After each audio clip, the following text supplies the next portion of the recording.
Редно ли е на хора да взимат за лично ползване плочки, които се изхвърлят на сметището? Казвам ви още един път, повтарям го ясно.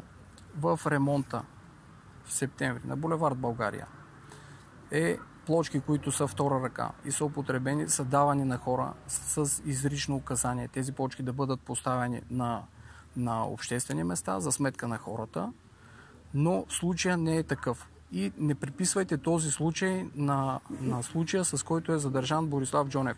Става въпрос за съвсем друго нещо и двете неща са различни. Това, което аз лично видях и смятам, че паветата, които Борислав Джонев беше качил в буса си, са откраднати. Конкретно, хората, които видяхме, че взимат плочки от тротуара, втора употреба и ги взимат за собствено ползване, крадци ли са? Тези хора, които сте видели, трябва да отидем на място да ми покажете, защото аз не мога да говоря. Аз не мога да говоря. Улиците сте видели друго нещо.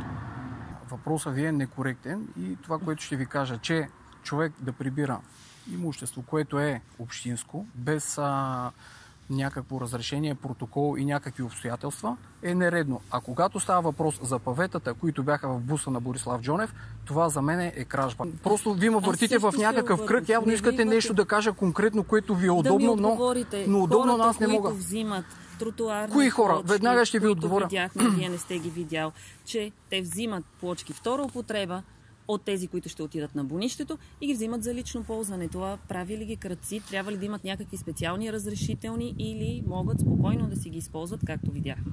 Веднага ще ви отговоря. Кажете сега да ми кажете кои хора и за кои плочки става въпрос. Защото плочките на улицата, която се ремонтира в момента, пътната настилка. Старите плочки се изхвърлят на определено за това място, но може и хората да взимат от тях за лично ползване. Това прави ли ги крадци? Вие казвате, че може. Аз смятам, че всякакви неща, които се вземат от общината, трябва да станат по надлежен ред с протокол и аз смятам, че това нещо не може да се случи. Вие като телевизия, отбити ви сте, нали? Отбити ви реално. Не мога да разбера защо бягате от този акцент, който БСП забелязах, че се опитват да направят, че се опитват да избягат от паветата. Вие твърдите за едни павета. Мен ме интересува хората, които видяхме, имаме ги заснети, дали са крадци в това, което правите. Вие сте ги видяли, аз не мога да преценя. Искате от мен аз да преценя тези хора дали са крадци. Вие сами как смятате, че нормално ли е някой да ходи и да си взема каквото му падне от улицата, защото смята, че евентуално това нещо би било безполезно. Значи, Борислав, това не е мое решение, това смятам, че това си е практика. Защото ние попитахме много хора, които твърдят, че това нещо е съвсем нормално. Кои хора са ви казали такова нещо? В септември в ремонта на булевард България плочките, които са, това е било взето с решение, са били раздавани. Това е съвсем отделен случай. Под тази шапка обаче се опитва да се вкара и случая с Борислав Джонев, който е коренно различен и става въпрос за кражба и на павет. Под тази шапка се опитва да се вкара случая Борислав Джонев, който е различен. Случая Борислав Джонев го изключваме. Какво могат да разберат сега от вас, вашите съграждани, които вече имат такива плочки в своите дворове? А кои са тези хора, които имат такива плочки? Аз не знам за такова нещо и това го научавам от вас. Ако има такива, какво трябва да направят? Ами да ги върнат или да ги оставят на отговорно пазене. В казуса ви казвам, че имаше много важни неща, които според мен на една важна телевизия като BTV трябваше да отрази. Казахте, че бързате и изтезайте като време, а в случая въртим едни теории. Аз не чувам от вас отговор. Хората какво да ги правят сега, ако имат такива плочки в двора си, защото вчера това не е било проблем. Не чувате отговор, защото явно искате да чуете някакъв конкретен, удобен отговор. Това, което ви казвам и трябва, например, може да ми кажете дали трябва да извадят протокол, дали да ги платят. Това, което ви казвам е, че да се заграбва общинско имущество е неправомерно и да не го правят. Това казвам ясно като апел.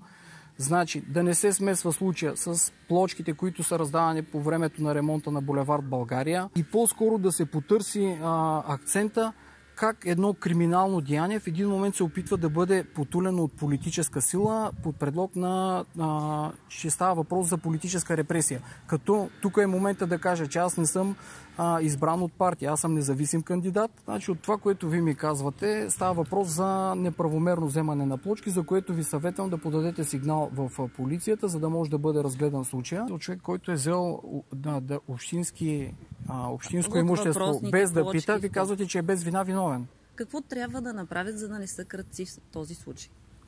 Значи подайте сигнал за тези хора. Аз вас ви питам. Аз не съм от органите на реда, но това, което ми казвате, аз смятам, че не е правилно.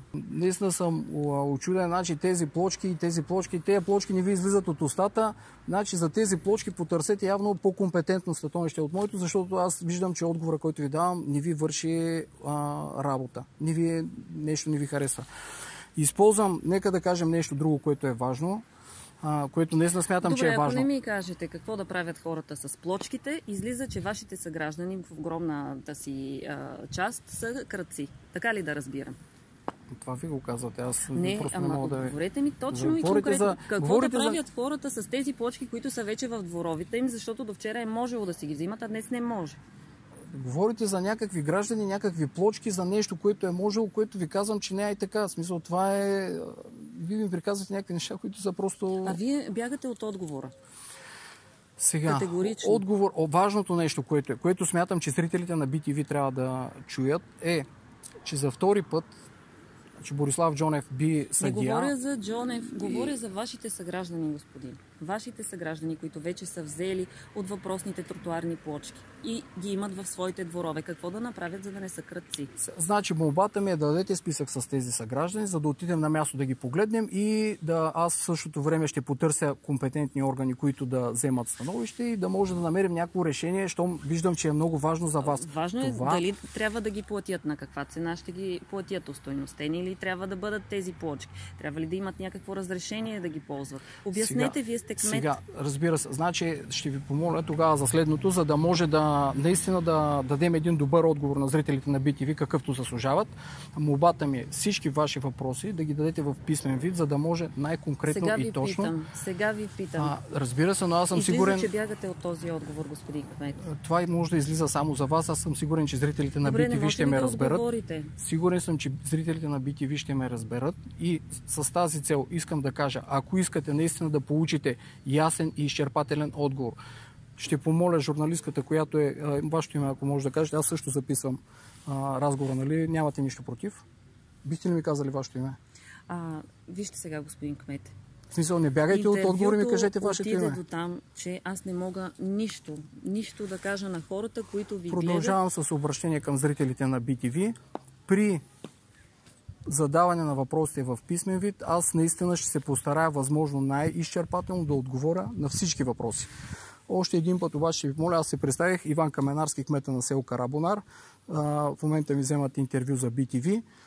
Да помоля и за името на жената, която взема интервюто. След като аз не получих никакъв отговор от вас на моите въпроси, аз също няма да ви дам този Отказвате да ми кажете името си. След като вие не отговаряте компетентно на моите въпроси, а искате в писмен вид да ги насоча към вас, аз също ще скрия своето име.